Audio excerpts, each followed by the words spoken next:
I died with frost in my lungs and Rachel's voice in my ears, cold and brittle like a snapping bone. You're no use to us anymore, Lucas. Go die somewhere else. She didn't even look at me when they closed the gates. Just turned her back, arm linked with that new guy she found when I ran out of things to offer. The man who gave her shiny things while I gave her my soul. I collapsed just outside the walls of the fortress I helped build. I stumbled away. My fingers were black with frostbite. My breath fogged the air like smoke from a dying fire. On frozen ground, watching the sky flicker red and gold with fire and monsters. And I died there. But the real pain wasn't the cold. It was that I gave everything to people who never saw me as human. I woke up choking, sweating. My back hurt. My breath stank of mold and mildew. And I knew that ceiling, cracks like spider legs, a water stain in the shape of a screaming face. I was back in Rachel's parents' garage. My hands shook as I ran them through greasy, unwashed hair. Back before the world ended. I sat up, gagging on the memory of my own death. It was early March. The apocalypse wouldn't come until June. I have 3 months. The weight of it crashed into me. Every humiliation, every sacrifice, every cruel laugh, every forgotten meal. I remembered everything. The day Rachel stopped pretending she loved me. The day her dad laughed when I lost my job. The day her mother told me to stay in the garage because I smelled like failure. The way they'd let me sit outside during Christmas dinner. The way Rachel's brother spit in my food and they laughed. My chest heaved. I'm back. The door creaked open without a knock. Rachel, in her silky robe and bedhead hair, looking down at me like I was mold on the floor. Are you gonna fix the water heater today, or just mope in here like a little bitch? I stared at her. The day she said I wasn't man enough to protect her from raiders. The way she laughed when her new boyfriend called me a mutt. And I didn't say a word. You should be grateful, you know? Not every girl would let their boyfriend freeload. Because I remembered the day she shoved me into the snow and locked the door behind her. Something in me went cold. Not like before, not the death cold. This was clean, sharp, quiet. Yeah, I said finally. I'll fix it. She rolled her eyes. I nodded, and I smiled. Because I wouldn't be her boyfriend much longer. I spent the next 2 weeks pretending to be the same Lucas I was before, quiet, obedient, tired. But every night, I searched. Pawn shops, antique stores, estate sales. I remembered the day the system activated. I remembered the requirements. Gold, gems, antiques. They were currency, power, life. And I remembered where I died with a coin in my pocket. One that the system had told me was worth 10,000 points. This time, I wasn't waiting to scrounge for scraps. I was building an empire before the world even fell apart. On April 2nd, it began. System online. Subject, Lucas Ward. Eligibility confirmed. System type, merchant class authority. Resources, 102 antiques, 13 gems, 8.2 kilograms gold. First time reward granted. Personal shelter, inventory space, trade access. You have been chosen. The screen hovered before me in the dark garage, glowing with soft gold light. I didn't laugh. I didn't scream. I just whispered, let's begin. I turned 26 today. Not that anyone in the Reynolds household remembered. Not Rachel. Not her father, Richard, who called me a leech last week for not paying rent on a room I was never allowed to enter. Not her mother, Diane, who glared at me when I grabbed 2 slices of toast instead of 1. Rachel had gone out for dinner with her girlfriends. She texted me an hour ago. Fix the leak in the roof while I'm out. Don't leave a mess this time. No happy birthday. No acknowledgement. Nothing. I used to cry about that. Last lifetime, I waited all night with a tiny cake I'd bought using the last of my savings. I remember how excited I was. I thought maybe she'd surprise me. Instead, she came home drunk at 2 a.m., lipstick smudged, laughing about how some guy at the bar tried to buy her a car. She never even saw the cake. I tossed it in the trash the next morning. This time, there was no cake. No hope. Just quiet resolve. I slipped out of the garage once they were gone, my system interface glowing faintly in my vision. System access. Shop portal active. Balance. 10,243 trade points. I had spent the past few weeks accumulating value in secret. Gold coins from coin shops. Dusty family heirlooms from people too poor to know better. Pawned-off jewelry from desperate sellers. Now I stood in front of a condemned warehouse on the edge of town. To the world, it was falling apart. To me, it was the beginning. Purchase. Auto-reinforced underground shelter. 3,000 points. Add-on, solar generator, fresh water tank, greenhouse module, 2,100 points. Security upgrade, stealth field and internal lockdown, 1,200 points. The building shimmered once I confirmed the purchase. A faint hum filled the air. The crumbling warehouse restructured itself before my eyes, piece by piece, as if reality had been overwritten. I stepped inside. Steel floors, reinforced walls, armory, medical bay, storage, home, mine. Not a garage someone let me rot in. Not a place where I had to ask permission to breathe. No one could take this from me. Remaining balance, 3,943 points. Still enough to prepare. Still enough to survive. I sat in the sleek, temperature-controlled interior and let myself feel something I hadn't in years. Safety. By the time Rachel returned, I was already in the garage, pretending to unclog the sink. She didn't even notice the dirt under my nails or the tiny scratch on my arm from the shelter construction. "Oh, and guess what?" she said, tossing her purse on the workbench. "Tom's friend owns a yacht. We're going to party on it this weekend. You'll cover for me with my parents, right?" She didn't even look at me. "Sure," I said like always. Rachel's world was small. She thought the apocalypse could never touch her. She had no idea I'd already seen her world crumble once. This time, I wouldn't be begging her family for scraps. I wouldn't be protecting people who'd rather see me dead. I'd protect the people who mattered, me, and whoever proved worthy enough to be by my side. System notification, new auction unlocked, pre-apocalyptic relics, bidding available, enchanted amulet, grants 10% XP boost, current bid, 1,500 points. I smiled, watching the glowing text flicker. Let's buy a future. Why?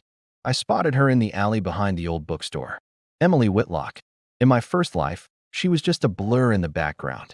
Someone I noticed only once, when she snuck me a granola bar during one of Rachel's family's dinner parties. She was a server for the catering company.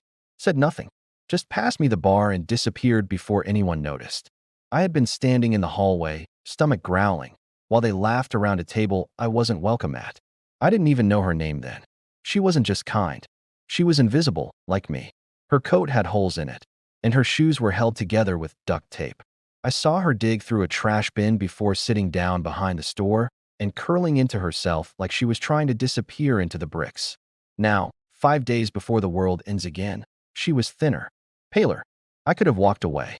But something about that granola bar, it haunted me. Kindness shouldn't be forgotten. So I went invisible instead. System purchase, stealth mode, 100 points per minute. Activate? Y/NY. Trembling fingers unzipped it, and when she saw the contents, she covered her mouth to muffle a sob. Dropped a sealed bag beside her, protein bars, clean water, even painkillers and a tiny vial of antibiotics. The world shimmered. The air muffled around me. I approached her, slow, quiet. Then I slipped away before she noticed. But in the future I was building, I wanted people like her around. People who remembered what it was like to be cold, hungry, forgotten, and didn't want others to feel the same. She opened her eyes and blinked at the bag like it was a hallucination. She didn't know who helped her. Useless. You just leech off our generosity like a parasite. I don't even know what Rachel sees in you. She didn't need to. She just needed to live. Because I had a feeling Emily would be important. Maybe not now, not today. Back at Rachel's house, the contrast hit like a punch to the gut. "Did you really not fix the leak yet?" her mother barked as I walked through the front door. Rachel didn't say anything. She was on the couch, scrolling through her phone, laughing at some video. Not a word in my defense. Not even a glance. "Sorry," I murmured. "I'll take care of it now." "Of course you will," Diane sniffed. "That's the least you can do after everything we've done for you." Everything they've done?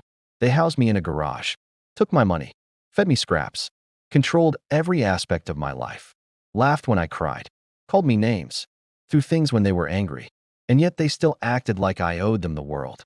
In the apocalypse, this kind of entitlement got people killed. They wouldn't survive the first month. I should have hated them, but the truth was, I felt nothing, just a distant kind of sorrow, like watching someone walk into a storm you already warned them about. I patched the roof, pretended not to hear Rachel whispering sweet nothings to someone named Tom over the phone. And that night, when they all went to bed, I went back to my shelter. I didn't cry. I upgraded the storage vault instead. System purchase, weaponry blueprints, 1,800 points. System purchase, defensive drone, 2,500 points. System purchase, Tier 1 scanner, 500 points. And then I sat under the simulated stars in my underground haven and said aloud for the first time, next time the world ends, I'll be ready. The end came with a whimper, not a bang. It started with rolling blackouts, then water shortages. News anchors put on brave smiles while subtly packing their desks behind the scenes. Governments issued vague reassurances. People didn't panic at first, but the panic came. It always did.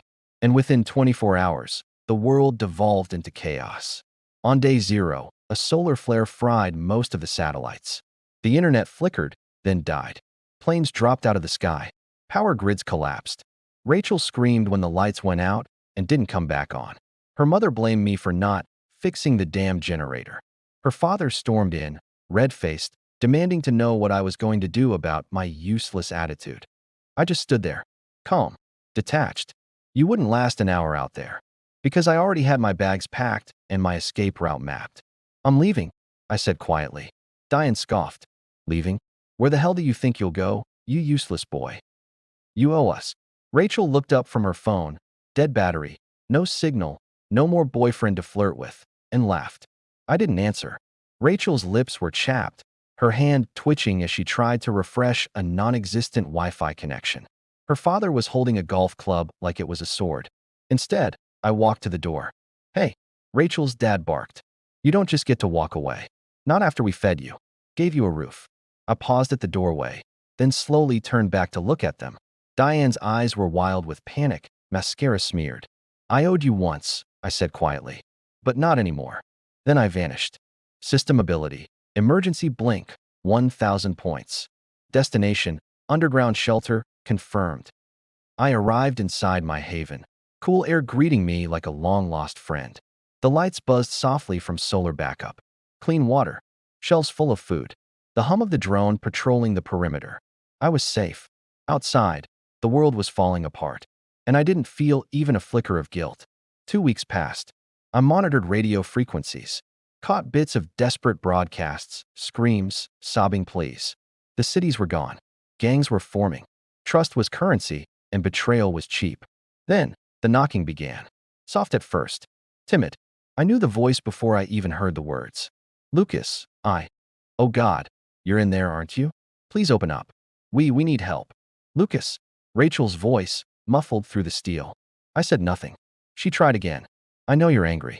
I know I was. I was awful to you. But this isn't the time for grudges, okay? You always said you'd protect me. You love me, remember? I stared at the monitor. She was crying. Her designer clothes were torn. Rachel's dad was nowhere to be seen. Beside her, Diane was leaning against a wall, cheeks sunken, skin blotchy. They looked like ghosts. I'm sorry, Rachel whispered. Please, just let us in. System alert. Intruder outside perimeter. 2 identified. Open gate. Y/N. I clicked N. They came again the next day. And the next. Eventually, Diane stopped coming. But Rachel? She kept returning. Every time, she looked thinner. Her voice weaker. By the 10th visit, she didn't beg anymore. She just stood there, silent, looking up at the cameras. And I stood behind the monitor, watching the girl who once told me I was worthless, now whispering apologies to the cold night air. I just didn't want someone else to see it first. I should have seen your worth, she said once, barely above a breath. Too late. And I didn't need her to beg. I welcomed her in without hesitation, because someone else had seen me. Emily had returned the granola bar, this time with real gratitude in her eyes. She sat at my table now, safe, warm, and fed. And Rachel? The guy who wasn't good enough for Rachel, not smart enough for Diane, not useful enough for her father. Just a warm body to dump chores on and blame things on. She finally knew what it meant to be the outsider. It's funny how fast people change when the rules vanish. Before the end, I was freeloading Lucas, the loser with no ambition. But now I was the ghost story that survivors whispered about around campfires and scavenged LED lamps. They say there's a guy with a bunker that runs on solar. He's got food, water, even medicine. You can't find him, he finds you. If you're worth it. And it was all true. I was done waiting for respect. Which zones turned into gang-run hellholes. I knew which survivors would become tyrants, and which ones would become allies, if given a chance. I built my own kingdom. The system helped, of course, but what mattered most was that I remembered. I knew which cities would fall first, where the supply caches were. I used that knowledge ruthlessly. System trade menu activated, gold bar X3 acquired. Purchase options unlocked. Advanced drone kit, solar batteries, anti-infection med kits. I wasn't scavenging like the rest of them. I was upgrading. With every trade, every rescue, every calculated decision, my shelter became something more. A sanctuary. And then I saw her again. Rachel. This time, not alone. She was with a group, some of the neighborhood's surviving elite. People who had called me a parasite not long ago. They were filthy, exhausted, barely clinging to survival. But they wore desperation like armor. One of them spotted the drone before I could recall it. "It's him," someone gasped. "It's that guy, the one with the vault." Rachel turned toward the camera. Her eyes locked with mine. Even through the screen, I saw the realization hit her. Not just as a tool or a scapegoat, but as a person who might have cared. She had lost me. I didn't open the door, but I did broadcast a message, just this once. The speaker crackled. My voice, calm and cold, echoed through the outside world. "You once told me I'd never be worth anything, that no one would ever choose me." Rachel's lips parted, stunned. "But here's the truth. I don't need your apologies. I don't need your regret. And I sure as hell don't need your permission to thrive." The crowd stirred. Whispers. Murmurs. I kept speaking. "I'm not who I was before. I've built something you can't even comprehend. And you? You're still stuck chasing the crumbs of a world that's gone." I ended the message with a warning. "Don't come back." The drones lowered their cameras. The solar panels shifted like sentinels watching. The gates stayed locked. And Rachel, she stayed frozen, her face pale, trembling, like she'd just seen the future and realized she had no place in it. She didn't ask who was at the gate. She didn't need to. She just smiled when I returned and handed me a bowl of warm soup. And I don't plan on opening it again. Inside, Emily was tending to the garden trays, humming softly. "You look like someone who just closed an old door," she said. I took a sip. "It was perfect." "I did," I murmured. She leaned on my shoulder. "Good. We've got better doors to open. Where pretending to be civil made you worth saving."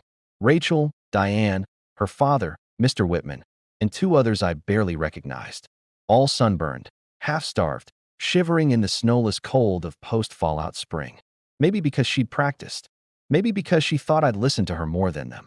She clutched a worn scarf around her shoulders like it could shield her from more than the wind.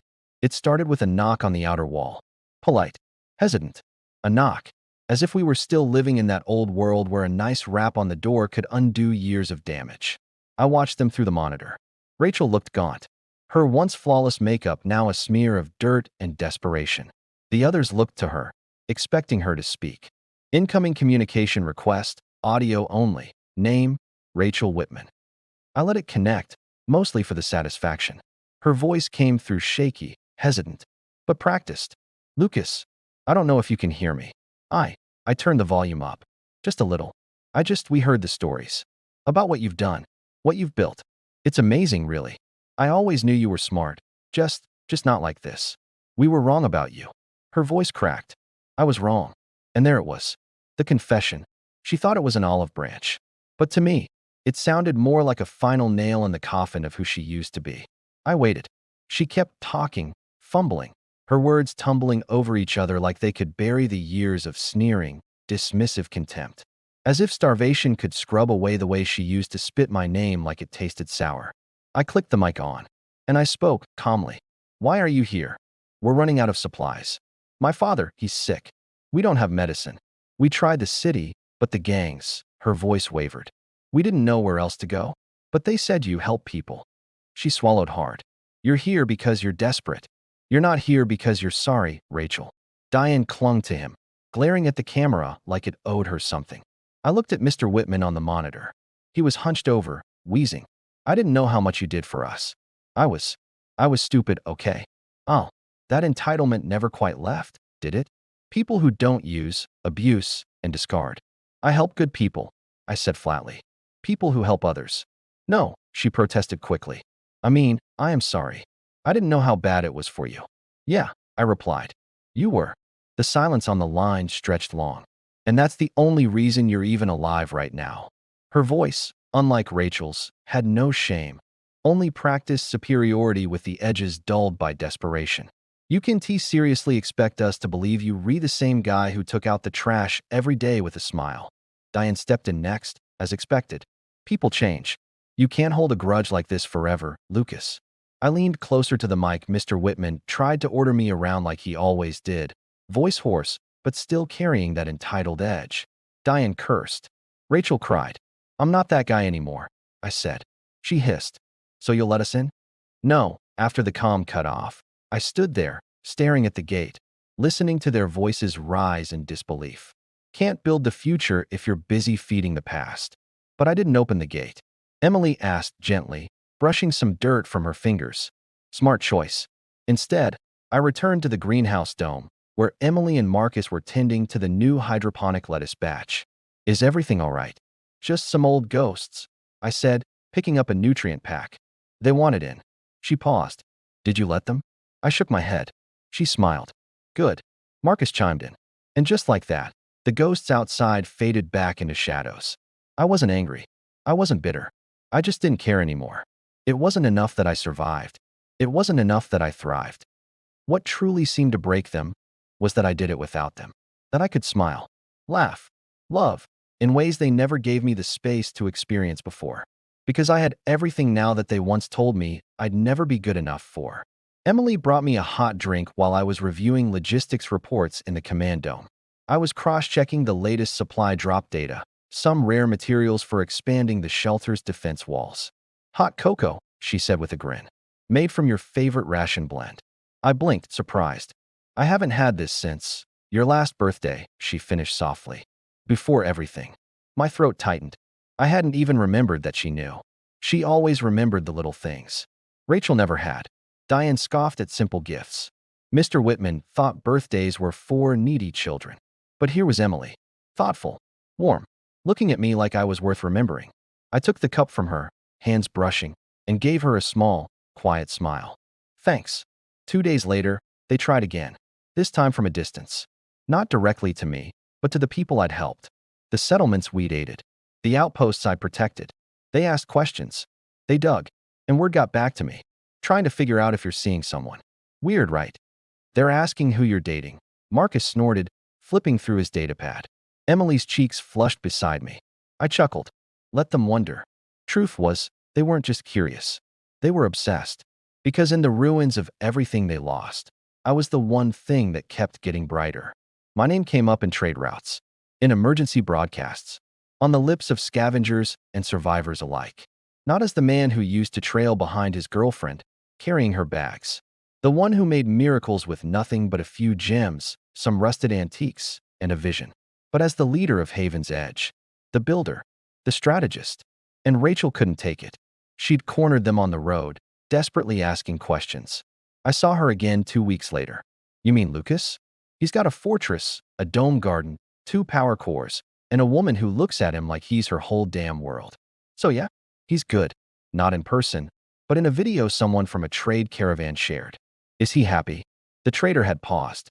Compared to how Emily looked at me when I was rambling about modular shelter insulation like it was poetry.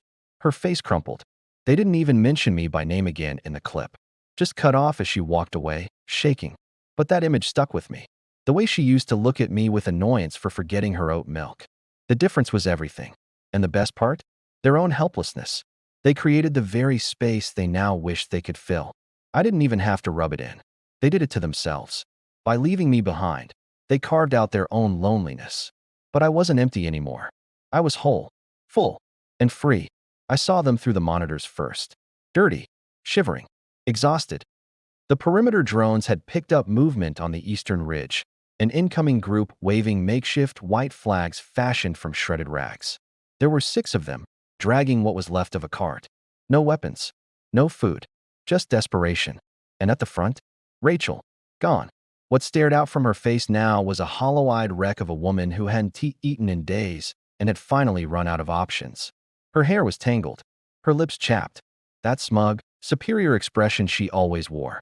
Beside her was her father, the mighty Mr. Whitman, once dressed in tailored suits and talking about stock options. now wrapped in plastic sheeting and clutching an empty water canister like it was gold.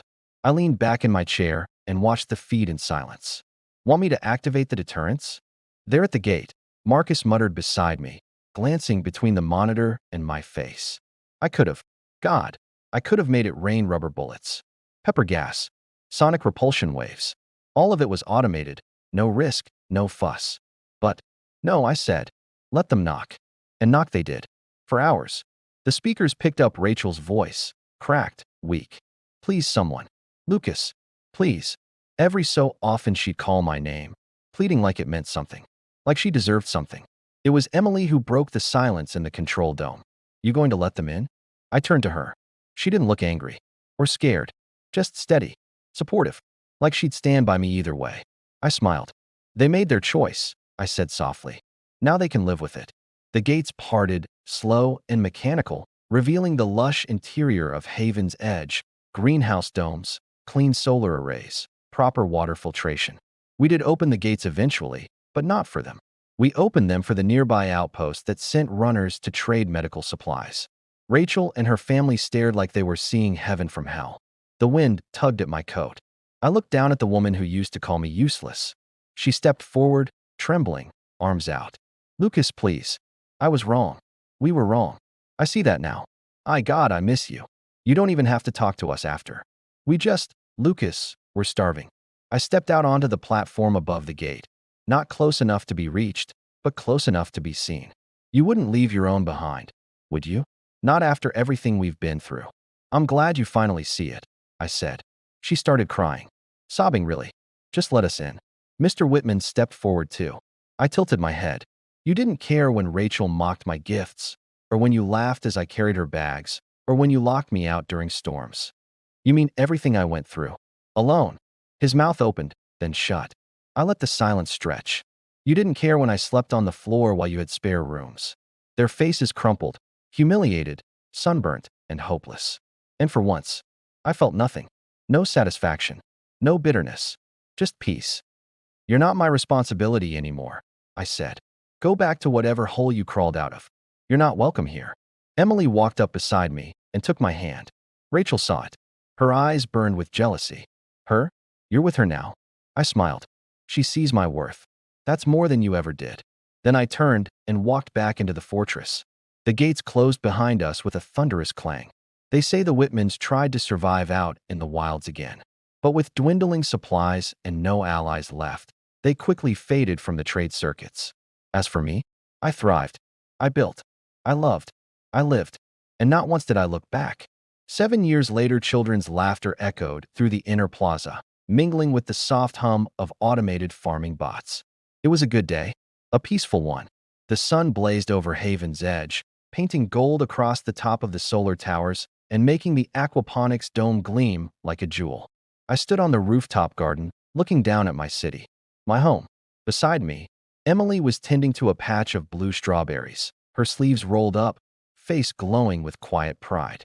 Our daughter, Lily, was chasing butterflies with a net in the background, giggling like the world had never known hardship. And then came the notification chime. An Outer Scout drone had pinged a familiar frequency. My smile faded. Emily looked up. That them again? Their clothes hung off them like rags. Rachel had a limp. Whitman's beard was streaked with gray and grime. They looked haunted. I nodded. Rachel, Mr. Whitman. And now, her younger brother, who used to join in mocking me, dragging what looked like a half-broken hover cart packed with random salvage. They'd become drifters, outcasts, and every year, like clockwork, they returned around this time, hoping, praying, I'd change my mind. They didn't even make it to the gate anymore, just sat at the perimeter, leaving behind letters scrawled on scraps of plastic or worn paper. Always the same pleading tone. We know we were wrong. Another time, Whitman offered an antique watch he once mocked me for admiring. Last year, it was a chipped locket with a photo of us in it, back when I was too stupid to know what love didn't he look like. Please, just a chance to live in the city. We'll work for food. We miss you, Lucas. They were ghosts. Hollow reminders of a world that nearly broke me. One year, Rachel left a music box she said belonged to her mother, but I never responded. Not out of pettiness. Not anymore. I'd simply moved so far beyond them. Their existence barely brushed against mine. Emily stood beside me now, brushing her fingers against mine. You could send them supplies. A tent. Food. I won't give them the privilege of access to what I bled to build. I could, I said. She studied me carefully, always kind, always giving me the freedom to choose. But I shook my head. They had everything. A house. Security. Me. And they chose to discard it. Emily nodded. I turned back to the city. My people. My future. My family. Let them watch me rise. Let them sit in the dust and remember. I owed them nothing.